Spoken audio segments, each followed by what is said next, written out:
بسم اللہ الرحمن الرحیم الحمد للہ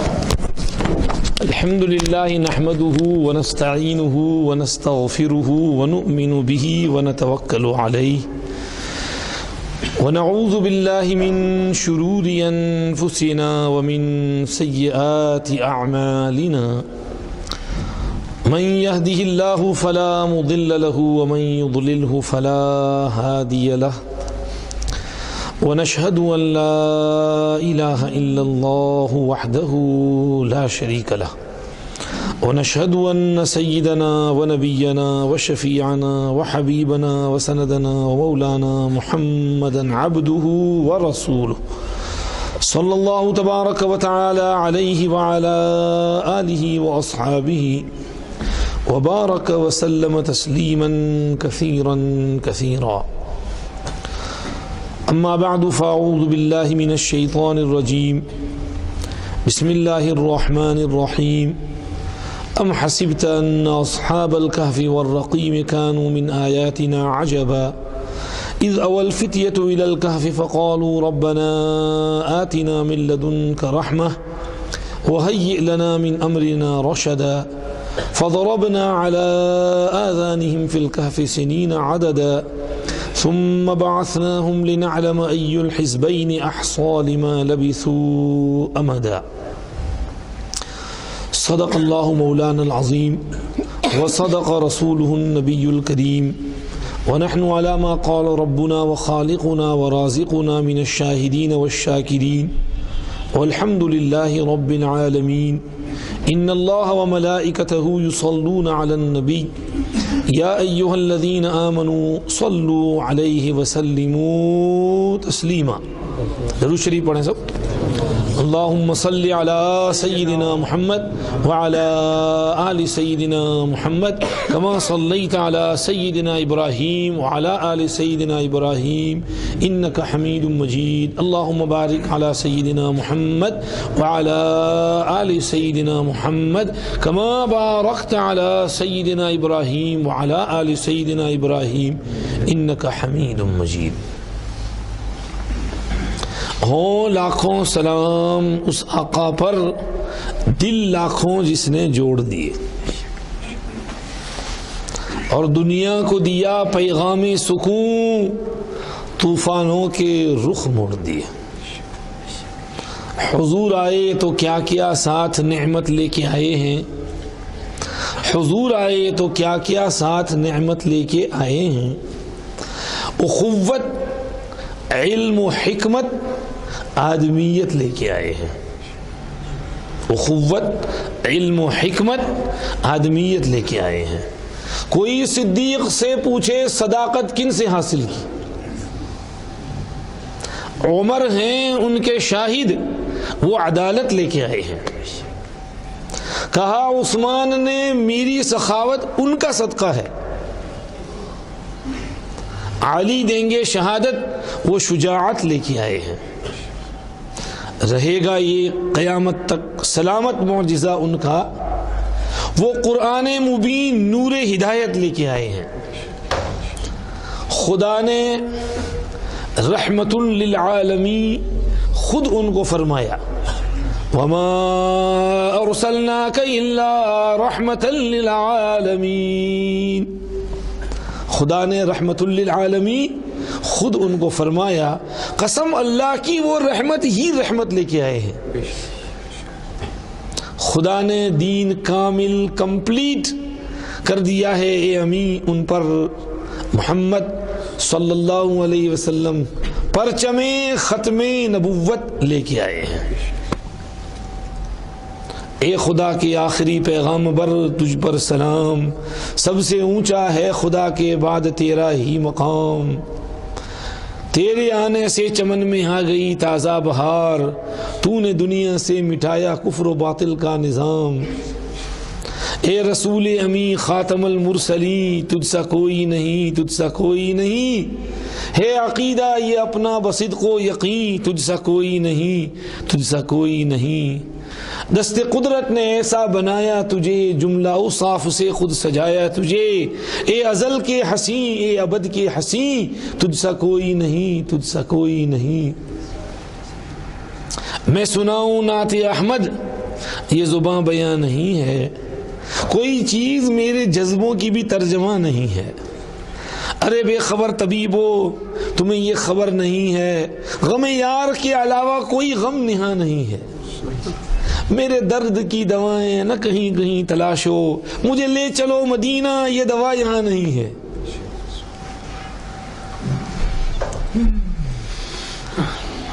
میرے واجب الاحترام دوستو، بزرگو، ابھی آپ کے سامنے نعت پڑھی جا رہی تھی، نبی اکرم شفیع اعظم دکھے دلوں کا پیام لے لو، تمام دنیا کے ہم ستائے کھڑے ہوئے ہیں، خبر تو عالی مقام لے لو۔ آئے ہائے کیا پیارے اشعار ہیں۔ یہ لکھنے والے تو ایک فرد ہیں، حضرت قاری محمد طیب صاحب قاسمی رحمۃ اللہ علیہ، لیکن جب یہ پڑھ رہے تھے میں سوچ رہا تھا پوری امت کا، کہ پوری امت اس وقت دنیا کی ستائی ہوئی ہے، جہاں دیکھو امت پر مار پڑ رہی ہے، جہاں دیکھو امت غم زدہ ہے، پریشان ہے، کہاں کیا ہو رہا ہے، کہاں کیا ہو رہا ہے، کہیں کیا ہو رہا ہے۔ ان حالات میں ہمارے لیے ایک ہی شفیع المذنبین رحمۃ للعالمین ہیں، ان کا وسیلہ ہم پکڑتے ہیں، ان سے درخواست کرتے ہیں کہ آپ ہی کو دعا فرما دیجئے، توجہ فرما دیجئے، اللہ پوری امت پر رحم کرے، امت کی بگڑی بنا دے، امت میں کوئی انقلاب پیدا کر دے، امت میں ہدایت کی ہواؤں کو عام کر دے، امت کے لیے خیر کے راستے اللہ کھول دے، امت کو صحیح راہ پر لے آئے، صراط مستقیم پر گامزن کر دے، نمازوں کا پابند بنا دے، رجوع اللہ کی توفیق نصیب فرما دے، یہ ہم دعا کرتے ہیں۔ رسول اللہ صلی اللہ علیہ وسلم کی حیات میں بھی صحابہ مشکلات میں آپ کی خدمت میں حاضر ہوتے تھے اور دعا کی درخواست کرتے تھے۔ سواد ابن قارب رضی اللہ عنہ ایک صحابی ہیں، سرکار کی خدمت میں حاضر ہوتے ہیں، قصیدہ پڑھتے ہیں، فَأَشْهَدُ أَنَّ اللَّهَ لَا رَبَّ غَيْرُهُ وَأَنَّكَ مَأْمُونٌ عَلَى كُلِّ غَائِبِ وَأَنَّكَ أَدْنَى الْمُرْسَلِينَ وَسِيلَةً إِلَى اللَّهِ يَا ابْنَ الْأَكْرَمِينَ الْأَطَائِبِ فَمُرْنَا بِمَا يَأْتِيكَ يَا خَيْرَ مُرْسَلِي وَإِنْ كَانَ فِيمَا فِيهِ شَيْبُ الذَّوَائِبِ وَكُنْ لِي شَفِيعًا يَوْمَ لَا ذُو شَفَاعَةٍ بِمُغْنٍ فَتِيلًا عَنْ سَوَادِ بْنِ قَارِبِ۔ میں گواہی دیتا ہوں اللہ کے سوا کوئی رب نہیں، اور آپ ہر غیب کی خبر پر مأمون اور امانت دار ہیں، ہم آپ کو ٹرسٹ کرتے ہیں، جو بھی غیب کی باتیں آپ بتاتے ہیں وہ سچی ہوتی ہیں، اور ہم یہ بھی جانتے ہیں کہ اللہ کے یہاں سب سے قریبی وسیلہ اگر کوئی ہے تو آپ کا وسیلہ ہے۔ إِلَى اللَّهِ يَا ابْنَ الْأَكْرَمِينَ الْأَطَائِبِ فَمُرْنَا بِمَا يَأْتِيكَ يَا خَيْرَ مُرْسَلِي، اے بہترین پیغمبر بتائیے، آپ ہمیں احکام الہی پہنچائیے۔ وَإِنْ كَانَ فِيمَا فِيهِ شَيْبُ الذَّوَائِبِ، اگرچہ مشکل سے مشکل ترین کام کیوں نہ ہو ہم اس کو کرنے کے لیے تیار ہیں، آپ جو حکم دیں گے ہم اس کی فرما برداری کریں گے۔ اور ایک درخواست ہے کہ قیامت کے دن جب کوئی سفارش کرنے والا مجھے کام نہیں آئے گا تو آپ میری سفارش ذرا فرما دیجیے۔ حضور کو کہہ رہے ہیں اللہ کی طرف سب سے قریبی وسیلہ ہیں۔ ایک دوسرے صحابی آتے ہیں، کہتے ہیں اتیناک والعذراء یدمی لبانها وقد شغلت ام الصبی عن الطفل وليس لنا الا الیک فرارنا وأین فرار الخلق الا الى الرسل۔ سرکار ہم آپ کی خدمت میں حاضر ہوئے ہیں اس حال میں کہ خشک سالی آئی ہوئی ہے، قحط پڑا ہوا ہے، لوگ بھوکے مر رہے ہیں، حتیٰ کہ ایک کنواری لڑکی کے بھی دودھ دینے کی جگہ سے خون نکل رہا ہے، خشکی کی وجہ سے، بھوک پیاس کی وجہ سے۔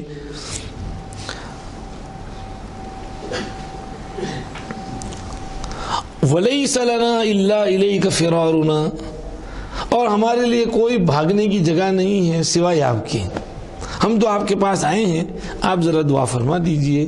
وَأَيْنَ فِرَارُ الْخَلْقِ إِلَّا إِلَى الرُّسُلِ، اور مخلوق بھاگ کر کہاں جائے گی مگر رسول کے پاس، کہ رسول دعا کریں گے تو ان کی برکت سے کام ہوگا۔ تو رسول اللہ کی حیات میں بھی صحابہ رسول اللہ کی خدمت میں آتے، بیٹھتے، رسول اللہ سے دعا کی درخواست کرتے، ان کی دعائیں لیتے، اور حالت پلٹتی، تقدیر پلٹتی۔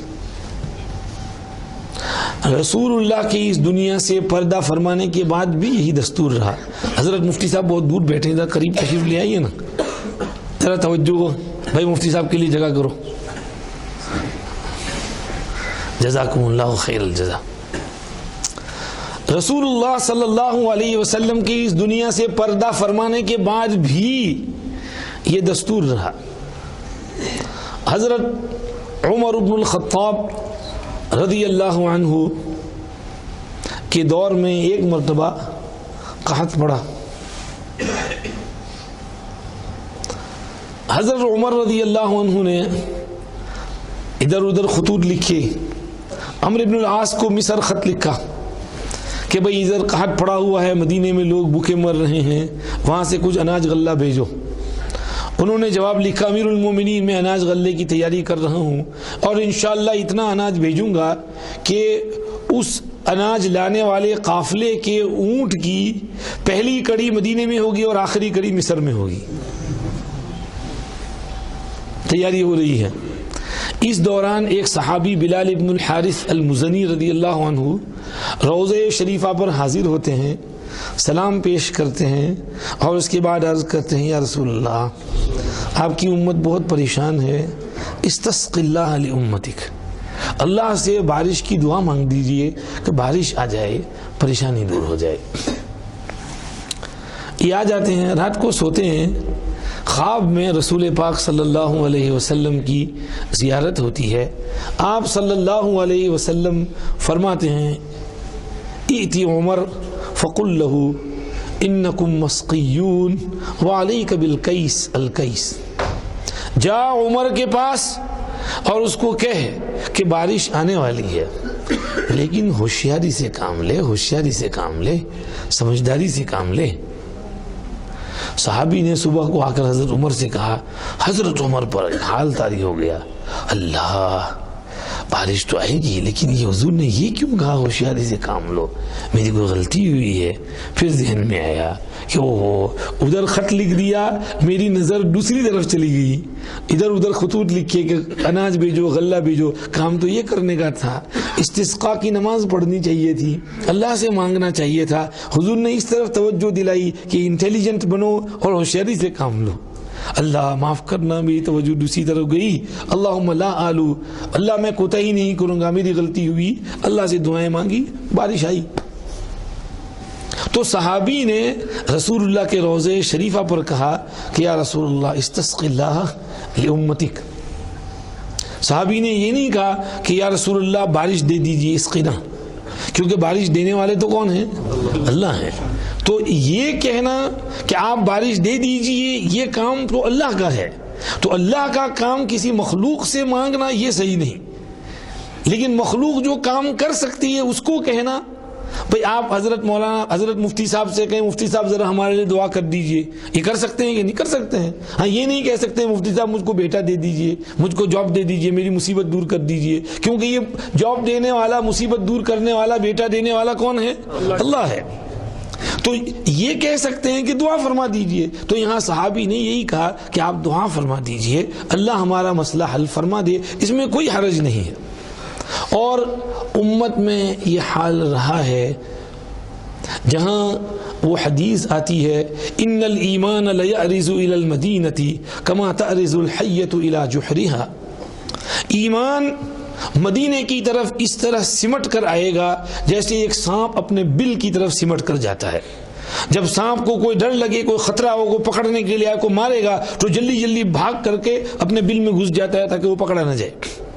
بس اسی طرح سے دنیا بھر میں مسلمانوں کو جب ڈر لگے گا، ایمان خطرے میں پڑ جائے گا، پریشانی اور خوف طاری ہوگا، تو سمٹ کر مدینے آئیں گے۔ اور ہر زمانے میں یہ رہا ہے۔ اس حدیث کی شرح کے ذیل میں قاضی عیاض مالکی رحمۃ اللہ علیہ شرح مسلم میں تحریر فرماتے ہیں، ہر دور میں یہ دستور رہا کہ اللہ والے علماء، صلحاء، مشائخ جب بھی امت پر سنگین حالات آئے اور بے بس ہو گئے تو مدینہ شریف کا رخ کیا، وہاں جا کے کچھ ایام وہاں گزارے اور سرکار کے روزے کے پاس دعائیں مانگی اور وہاں خوب عبادت وغیرہ میں، تلاوت میں، درود شریف میں مشغول رہے، اور اللہ رب العزت والجلال نے مسائل آسان کر دیے، حل کر دیے۔ بہت سے مواقع پر ایسا ہوا کہ اکابر نے ہجرت کر لی، باقی زندگی وہاں گزاری۔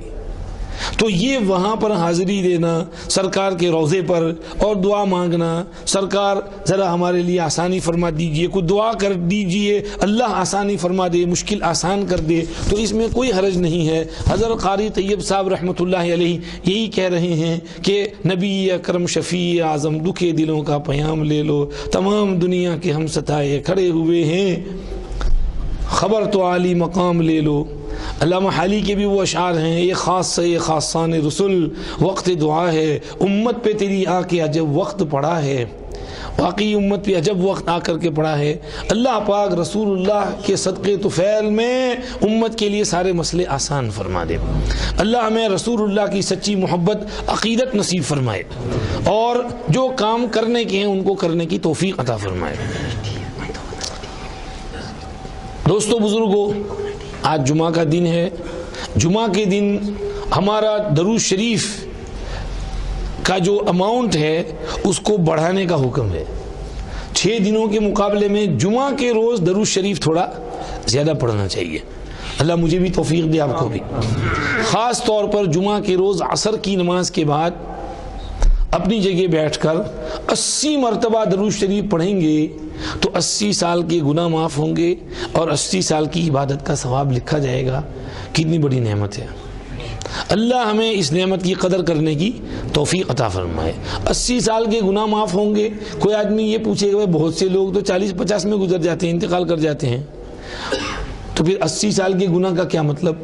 80 سال کے گناہ کا مطلب تکثیر ہے، بہت گناہ معاف ہوں گے۔ گناہ کرنے والے بھی ریلیٹیولی مختلف ہوتے ہیں، کوئی تھوڑے گناہ کرتا ہے 24 گھنٹے میں، کوئی میڈیم گناہ کرتا ہے، کوئی بہت گناہ کرتا ہے۔ تو وہ جو نارمل چھوٹے موٹے گناہ لوگوں سے ہوتے ہیں، 80 سال میں اتنے سارے گناہ جمع ہوئے ہوں وہ اللہ معاف کر دیتے ہیں، یہ مطلب ہے۔ ہاں، بہت گناہ کرنے والے کبیرہ گناہ کا وہ تو کبیرہ گناہ تو معاف نہیں ہوتے بغیر توبہ کے، چھوٹی موٹی چیزیں غفلت آدمی سے ہو جاتی ہے، 80 سال تک ایسی غفلتیں کی ہوں اللہ اس کو معاف کرتے ہیں، اور 80 سال تک عبادت کی ہو اتنا زیادہ ثواب اللہ مرحمت فرماتے ہیں۔ یہ اپنی جگہ بیٹھ کر جمعہ کے روز عصر بعد 80 درود پڑھنے کا ثواب ہے۔ میں بولتا رہتا ہوں، آپ پڑھتے رہیے چپ چاپ سے درود شریف، اپنے ہونٹ ہلاتے رہیے، آپ کو ثواب ملتا رہے گا۔ کان سے سنیے، زبان سے درود پڑھیے، نو پرابلم۔ ویسے میں تو یہاں آیا ہوں، کشمیر والے میرا پورا جوس نکال رہے ہیں۔ جس طرح اورنج کو جب تک پورا سکویز نہ کریں اس کا جوس نہیں نکلتا، میرا بھی جوس نکلا ہوا ہے۔ آج یہ میرا چوتھا بیان ہے۔ فجر بعد بیان کیا، 11 بجے مستورات میں بیان کیا، جمعہ میں بیان کیا، جمعہ کی نماز پڑھائی، اور عصر بعد پھر یہاں بیٹھا ہوا ہوں، تو اس لیے پراپر جوس نکل رہا ہے، میرا گلا بھی جا رہا ہے، آواز بھی اب ختم ہو رہی ہے۔ شکر ہے کل واپسی ہے۔ انشاءاللہ پھر آئیں گے آپ کی خدمت میں۔ ہمارے دوست احباب حضرت مفتی صاحب فرما رہے ہیں واپس آؤ، زیادہ ٹائم لے کر آؤ، آپ کی خدمت میں حاضر ہیں ہم انشاءاللہ۔ آپ جب بھی بلائیں گے ہم پہنچ جائیں گے انشاءاللہ۔ دوستو بزرگو، ویسے یہ پروگرام آرگنائز کرنے والے بھی تمہارے بہت اچھے جوان لڑکے ہیں سب۔ ہیومن کیا نام ہے یار، ہیومن ویلیوز والے جوان لڑکے ماشاءاللہ، اللہ ان کو جزائے خیر عطا فرمائے۔ ہم کو ادھر ادھر لے کر بھاگتے ہیں، یہ ہمارے مولانا عاقب صاحب ہم کو لے کر جاتے ہیں ادھر ادھر، اللہ ان کی محنت کا ان کو بہترین بدلہ نصیب فرمائے۔ اسی لیے میں نے آپ کے سامنے سورہ کہف کی شروع کی چند آیتیں پڑھی، جس میں اللہ رب العزت والجلال چند جوانوں کا حال بیان فرماتے ہیں۔ ام حسبت ان اصحاب الكهف والرقيم كانوا من آياتنا عجبا اذ اوى الفتية الى الكهف فقالوا ربنا آتنا من لدنك رحمة وهيئ لنا من امرنا رشدا فضربنا على آذانهم في الكهف سنين عددا ثم بعثناهم لنعلم اي الحزبين احصى لما لبثوا امدا۔ ان 4 آیتوں میں اللہ نے سورہ اصحاب کہف کا مختصر قصہ بیان کیا، اور پھر نحن نقص علیک نبأہم بالحق سے 2.5 رکوع میں تقریباً اللہ نے اصحاب کہف کا پورا قصہ ڈیٹیل میں بیان کیا۔ اصحاب کہف اللہ رب العزت والجلال نے فرمایا سب سے پہلی بات تو یہ کہ یہ چند جوان لڑکے تھے۔ کون تھے؟ جوان لڑکے۔ انہوں نے دعا مانگی تھی ربنا آتنا من لدنک رحمہ وہیئ لنا من امرنا رشدا۔ میں بھی اپنے جوان بھائیوں سے اور جوان بہنوں سے یہ کہوں گا آپ روزانہ یہ دعا پڑھا کیجئے، پڑھیں گے انشاءاللہ۔ ربنا آتنا من لدنک رحمتا وہیئ لنا من امرنا رشدا، اے ہمارے رب ہمیں اپنی طرف سے خصوصی رحمت عطا فرمائیے اور ہمارے کام کاج میں رہنمائی اور گائیڈنس کو مہیا کر دیجئے، فکس کر دیجئے، پریپیئر کر دیجئے کہ ہمارا ہر کام رائٹ گائیڈنس کے ساتھ، رشد اور ہدایت کے ساتھ انجام پذیر ہو اور ادا ہو۔ کتنی پیاری دعا ہے۔ اللہ کی رحمت تو ہم سب کو چاہیے کہ نہیں چاہیے بھائی؟ اللہ کے نبی مانگا کرتے تھے۔ اللہ کے نبی صلی اللہ علیہ وسلم کی دعا میں ہے اللہم رحمتک ارجو فلا تکلنی الی نفسی طرفت عین فإنک ان تکلنی الی نفسی تکلنی الی ضعف وذنب وعورت وخطیۃ وانی لا اثق الا برحمتک۔ دوسری جگہ فإنک ان تکلنی الی نفسی تقربنی من الشر وتباعدنی من الخیر۔ اے اللہ میں تو آپ سے آپ کی رحمت کا امیدوار ہوں۔ I have great hope in your mercy, O Allah. Your rahmat and your mercy is what I need. Please give me your rahmat. Please give me your mercy. I have great hope in your rahmat, in your mercy. O Allah, مجھے میرے نفس کے حوالے مت کرنا. Don't hand me over to my ego. Because if your mercy deserts me and I am handed over to my ego, then I will become close to shar and distance from khair. If Allah's rahmat deserts us and is taken away from us, اللہ کی رحمت ہم سے ہٹ جائے اور ہم اپنے نفس کے حوالے ہو جائیں تو پھر کیا ہو جائے گا؟ نفس تو شریر ہے، وہ تو شرارت چاہے گا اور خیر کو پسند نہیں کرتا۔ نفس کو فجر کے لیے نرم نرم گرم گرم بستر سے اٹھنا، سردی میں ٹھنڈی میں پانی سے وضو کرنا، مسجد چل کر آنا، یہ نفس کو اچھا نہیں لگتا ہے۔ نفس تو کہتے سو جاؤ سو جاؤ سو جاؤ، لحاظ سے مت نکلو۔ تو نفس تو خیر کو نہیں چاہتا، شر کو چاہتا ہے۔ تو یہ اللہ آپ اپنی رحمت کے سائے میں ہم کو رکھیے اور ہمارے نفس کے حوالے مت کیجیے اور ہمارے تمام کاموں میں رہنمائی اور گائیڈنس فکس کر دیجیے کہ ہم صحیح راہ پر چلتے رہیں۔ کتنی پیاری شارٹ سمپل بہترین دعا ہے۔ ربنا آتنا من لدنک رحمہ وہیئ لنا من امرنا رشدا۔ اصحاب کہف کا قصہ کیا ہے؟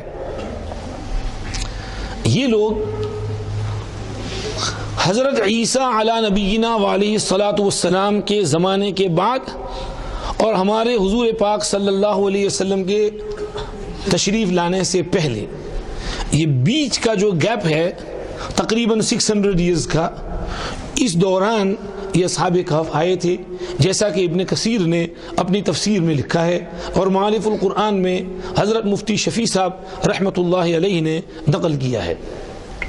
حضرت عیسیٰ علیہ السلام کے تقریباً 250 سال بعد یہ آئے تھے اور اس وقت عیسیٰ علیہ السلام کا جو صحیح دین تھا اس پر یہ لوگ قائم تھے، توحید والا دین، کیونکہ عیسیٰ علیہ السلام کے بھی صحیح مذہب کو ماننے والے تھے، بھلے تھوڑے، تسلیس بہت عام ہو گئی تھی، لیکن توحید اور ایک اللہ کو ماننے والے بھی بہت تھے۔ تو یہ لوگ اس صحیح دین کو انہوں نے کہیں کہ ادھر ادھر سے سنا تھا، سیکھا تھا، لیکن ان کی قوم جو تھی وہ بت پرست تھی۔ ان کا جو بادشاہ تھا اس کا نام تھا دقیانوس، وہ لوگوں کو بت پرستی پر آمادہ کرتا تھا، مجبور کرتا تھا، فورس کرتا تھا۔ اب یہ جو جوان لڑکے ہیں یہ معمولی چلتے پھرتے نہیں تھے، یہ بہت ویل آف تھے، وہ لوکل جو منسٹرز تھے ان کے بیٹے تھے اور ان کے گھر میں ہر طرح کا عیش، آرام، راحت، کھانا پینا پہننا اوڑھنا شاہی ٹھاٹھ تھا، خادم نوکر چاکر مالدار گھرانے کے تھے۔ لیکن نیچر ان کا اچھا تھا، فطرت اچھی تھی، انہوں نے یہ توحید سن رکھی تھی، سیکھ رکھی تھی۔ اب ہوا یہ کہ ایک مرتبہ قوم کا میلہ لگا ہوا تھا، شہر سے باہر بہت بڑی جگہ، میوزک، ڈانس، ناچ گانا اور بت پرستی، بت کی پوجا اور اس کو ہاتھ پھیرنا، اس کی دعائیں بلائیں لینا اور رام پوجا کرنا اس کا، یہ سب چیزیں وہاں رائج تھیں۔ یہ لوگ بھی مجبوراً اپنے خاندان کے ساتھ وہاں گئے ہوئے تھے، ایک دوسرے کو پہچاننا، تعلق وغیرہ کنیکشن ان میں نہیں تھا، لیکن یہ گئے ہوئے تھے۔ اب وہاں یہ سب خرافات جب دیکھی، شرک دیکھا، بت پرستی دیکھی، بیکار یہ سب حرکتیں دیکھی، ناچ گانا وغیرہ دیکھا، ان کی طبیعت، ان کا دل اچاٹ ہو گیا۔ تو ان میں سے ایک جو ہے اس مجمع سے ہٹ کر کے ایک درخت کے نیچے آ کر بیٹھا، تھوڑی دیر بعد دوسرا آ کر کے بیٹھا، تھوڑی دیر بعد تیسرا آیا، چوتھا آیا، پانچواں آیا، چھٹا آیا، ساتواں آیا۔ اب یہاں ایک تھوڑا سا گروپ جمع ہو گیا، لیکن سب چپ، ایک دوسرے سے ڈر رہے ہیں، یار میں نے کچھ بول دیا تو یہ کچھ کہہ دے گا، جاسوسی کر دے گا، کہیں میری پکڑ دکڑ نہ ہو جائے، تو سب چپ، کچھ بول نہیں رہے ہیں۔ اتنے میں ان میں سے ایک نے آئس بریک کرنے کے لیے، سائلنس ختم کرنے کے لیے پوچھا کہ بھئی یہ بتاؤ یار، یہ سب وہاں سے ہٹ کر یہاں کے کیوں بیٹھے ہیں؟ سب جھاڑ کے نیچے، کوئی خاص گرمی تو ہے نہیں کہ سایہ لینے کے لیے آئے ہوں، یہاں کے کیوں بیٹھے ہیں؟ تو ان میں سے ایک دوسرے نے کہا، بھائی میں سچی بات کہوں، مجھے تو یہ لوگ جو بت کی پوجا کر رہے ہیں نا، اور یہ جب ڈھونگ ڈھمال تماشا ہو رہا ہے نا، یہ اچھا نہیں لگ رہا، سب رانگ ہے، غلط ہے، صحیح تو ایک اللہ کی عبادت کرنی چاہیے۔ دوسرے نے کہا میں بھی اسی لیے آؤں، تیسرے نے کہا میں بھی اسی لیے آؤں، سب وہ ایک ہی قسم کے تھے۔ اب سب میں تعلق ہو گیا کہ یار ہم تو ایک مائنڈ والے ہیں، ایک تھنکنگ والے ہیں، ہمارا نظریہ ایک ہی ہے۔ یہاں ابن کثیر رحمۃ اللہ علیہ لکھتے ہیں کہ یہ ان کا وہاں پر آ کر بیٹھنا یہ کوئی اتفاقی چیز نہیں تھی، یہ ایک حدیث شریف میں وارد ہوا ہے، الارواح جنود مجندۃ فما تعارف منها ائتلف وما تناکر منها اختلف۔ روحیں جو ہوتی ہیں ان کے اللہ کے یہاں عالم ارواح میں لشکر ہوتے ہیں، تو جو روحیں ایک دوسرے سے ملی جلی ہوتی ہیں وہ دنیا میں آ کر بھی ایک دوسرے سے ملی جلی رہتی ہیں، اور وہاں جن روحوں کا اختلاف اور ڈفرنس ہوتا ہے یہاں آ کر بھی ان میں ڈفرنس ہوتا ہے۔ تو وہاں چھوٹے چھوٹے لشکر بنے ہوئے ہیں، وہاں سے روحیں جب دنیا میں آتی رہتی ہیں ماں کے پیٹ میں، تو دنیا میں آنے کے بعد جو نیک لوگ ہوتے ہیں ان کا میلان نیک لوگوں کی طرف ہی ہوتا ہے، اور جو برے ہوتے ہیں ان کا میلان برائی ہی کی طرف ہوتا ہے۔ برے لوگوں کے لیے مسجد میں آنا بھاری ہو جاتا ہے، مسجد کی طرف قدم نہیں بڑھتے، جمعہ عید آ جاتے ہیں، وہ بھی ماں مصیبت سے، ورنہ ان کو مسجد میں آنا، نماز پڑھنا، بیان میں بیٹھنا، ذکر کرنا، یہ چیزیں اچھی نہیں لگتی۔ جو نیک لوگ ہوتے ہیں وہی مجلس ذکر میں آتے ہیں اور علماء صلحاء حضرت مفتی صاحب کی صحبت میں بیٹھتے ہیں، ان سے یہ فائدہ اٹھاتے ہیں۔ یہ روحوں کا جوڑ پہلے سے اللہ نے لکھا ہوا ہے۔ آپ حضرات بھی بہت محبت سے یہاں آئے ہیں دین کی بات سننے کے لیے، ہماری روح وہاں بھی ملی ہوگی، اسی لیے یہاں پر ملی ہے، اور آپ حضرات کھینچ کر کے یہاں آئے ہیں، اللہ آپ کو جزائے خیر نصیب فرمائے۔ تو یہ روحوں میں جوڑ وہاں سے لکھا ہوا ہوتا ہے۔ ان جوانوں میں بھی یہ اتفاق جو ہوا یہ کوئی کوئنسیڈنس نہیں ہے، یہ ایک ریالٹی ہے جو وہاں سے چلی آئی تھی۔ اللہ پاک نے اس لیے ان کے دل میں الہام فرمایا کہ وہاں جاؤ، اکٹھے مل کے بیٹھے۔ اب ان میں ایک یونٹ بن گئی، ایک ہو گئی۔ اب انہوں نے کہا کیا کرنا ہے، تو انہوں نے ایک چھوٹی سی جگہ لی اور اللہ کی عبادت شروع کر دی۔ چپ چاپ سے وہاں جا کر کے اللہ کی عبادت کرتے رہتے تھے۔ حضرت عیسیٰ علیہ السلام کے صحیح دین سے ان کو جو باتیں ملی تھی، پہنچی تھی، اس کے مطابق وہ عبادت کرتے تھے۔ اور پچھلے دینوں میں بھی عبادت تھی، نماز بھی تھی، روزہ بھی تھا، زکوٰۃ صدقہ خیرات بھی تھا، بلکہ حج بھی تھا، پیغمبروں نے حج بھی کیا ہے۔ نماز، اس میں دو قول ہیں، ایک قول یہ کہ ان کی نماز ہماری نماز سیم تھی، دوسرا قول یہ کہ نہیں، ان کی نماز میں رکوع نہیں تھا، رکوع ہماری نماز کے ساتھ خاص ہے، ان کی نماز میں صرف قیام اور سجدہ تھا۔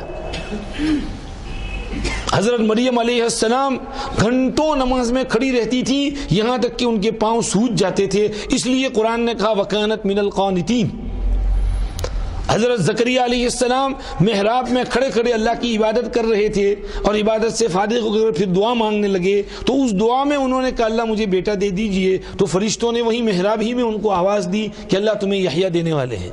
تو ان کے یہاں بھی عبادت ہوتی تھی اور روزے بھی رکھتے تھے، زکوٰۃ صدقات بھی دیتے تھے۔ یہ اور بات ہے کہ انہوں نے اپنے دین میں بدعتیں گھسا کر وہ نماز کی شکل بگاڑ دی۔ اب ان کے یہاں صرف کھڑے ہو کر کے ہم گا لینا وہ ہا ہی، یہ ان کی نماز رہ گئی، باقی سجدہ ختم ہو گیا، باقی اور چیزیں ختم ہو گئیں۔ روزہ بھوکا پیاسا رہنے کا کانسیپٹ ختم کر دیا اور 40 دن کے لیے انہوں نے لینٹ بنا لیا۔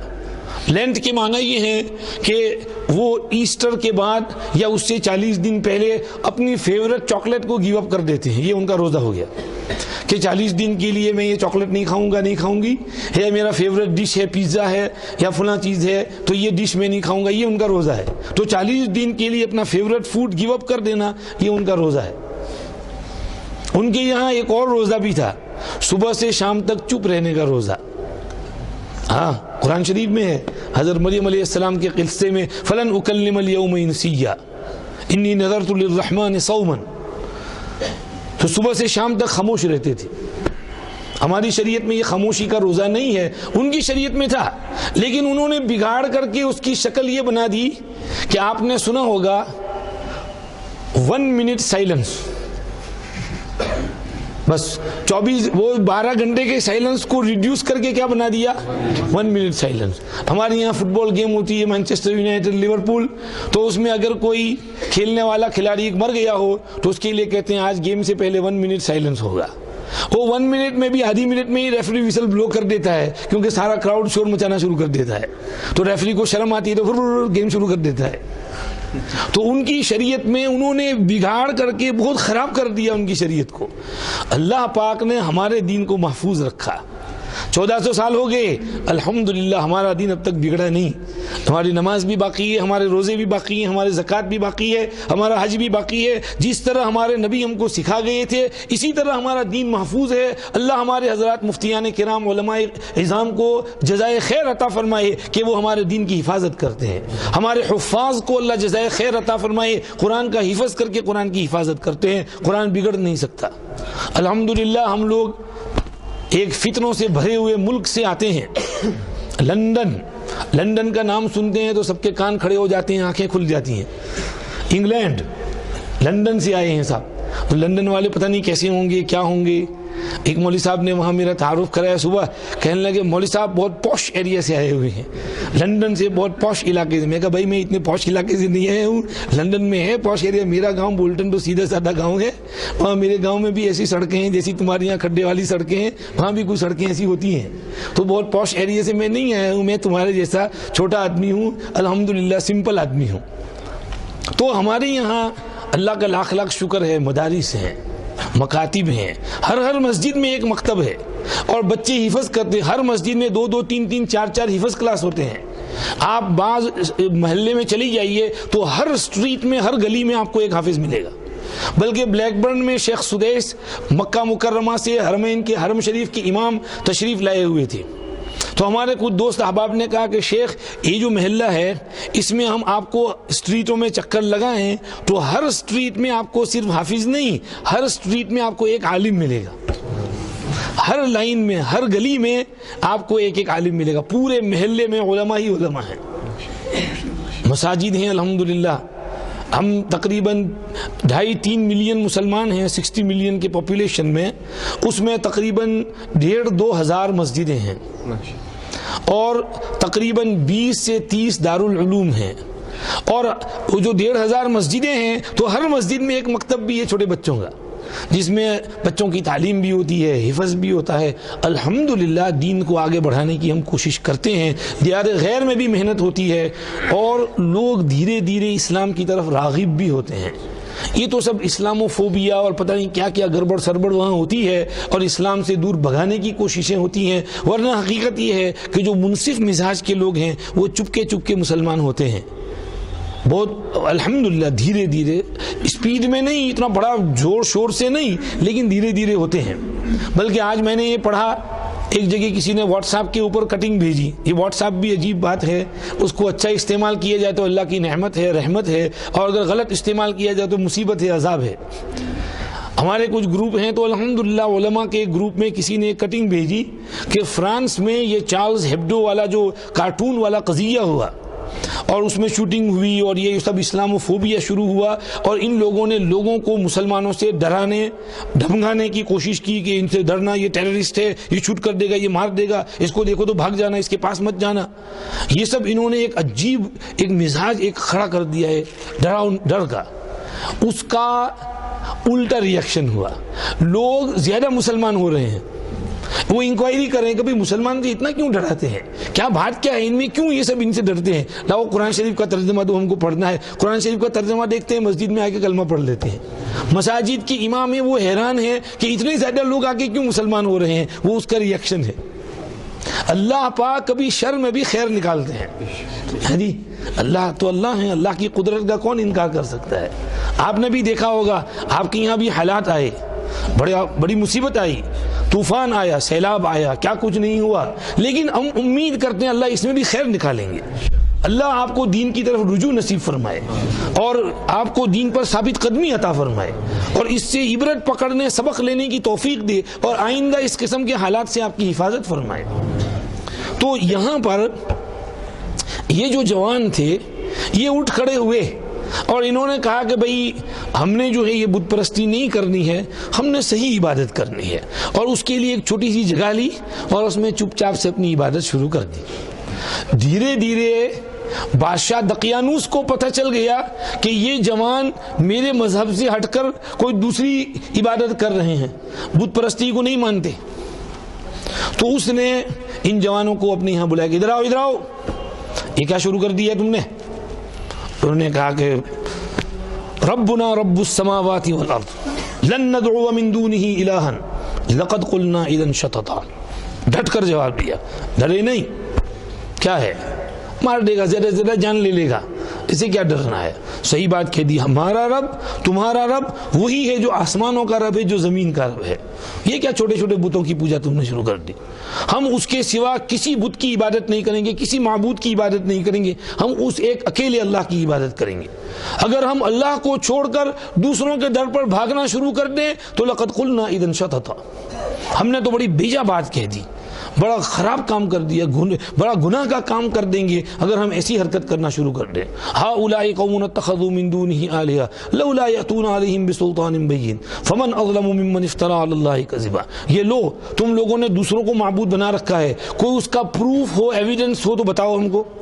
اللہ نے کہیں کوئی کتاب میں کہا ہے کہ ان بتوں کی پوجا کرنا, کہ اس کی عبادت کرنا, اس کی عبادت کرنا, کہاں سے کوئی کتاب آسمان سے کوئی کتاب اتری ہے, کسی پیغمبر نے کہا ہے کہ ان کی عبادت کرنا. تم نے خود اپنی طرف سے یہ بت بنا رکھے ہیں اور بت کی پوجا شروع کر دی ہے. لولا یأتون علیہم بسلطان بین فمن اظلم ممن افترى علی اللہ کذبا. یہ جھوٹ ہے کہ یہ اللہ کے شریک ہیں اور ساجی ہیں اور اللہ کے پارٹنر ہیں. جو ایسا جھوٹ بولے اس سے وہ سب سے بڑا ظالم ہے, اس سے بڑا ظالم کوئی نہیں ہے. اس لیے ہم ایسی بات نہیں کرنے والے ہیں, ہم تو توحید پر جمے رہنے والے ہیں. اب یہ جب انہوں نے کہا اور ڈٹ کر کے یہ بات کی, بادشاہ جو ہے غصے میں آگ بگولا ہو گیا. لیکن پھر ذرا ٹھنڈا ہوا کیونکہ یہ سب منسٹر کی اولاد تھے, تو اس لیے اس کو بھی ذرا سوچنا پڑا کہ ان کو ویسے ہی مروا دوں گا تو یہ میرے منسٹر ہی میرے خلاف باغی ہو جائیں گے. تو اس نے کہا کہ دیکھو تم لوگ جوان ہو, ابھی کچے ذہن والے ہو, میں تم کو ایسے ویسے قتل کرنا پسند نہیں کرتا, تم بھی جاؤ سوچو برابر سے. ان کے باپوں سے کہا تم بھی ان کو سمجھاؤ, ذرا ان کو صحیح رستے پر لے آؤ, ورنہ پھر میں جو ان کی خبر لوں گا ان سب کی گردن اڑا دوں گا. ابھی تم جاؤ, میں کچھ دن کی تم کو مہلت دیتا ہوں, چانس دیتا ہوں. نکال دیا ان کو وہاں سے. یہ لوگ باہر آئے, ان کے باپوں نے بھی تشدد شروع کر دیا, سختی شروع کر دی کہ کیا کر دیا تم نے, ہم کو مصیبت میں ڈال دیا ہے, چھوڑو اس سب کو.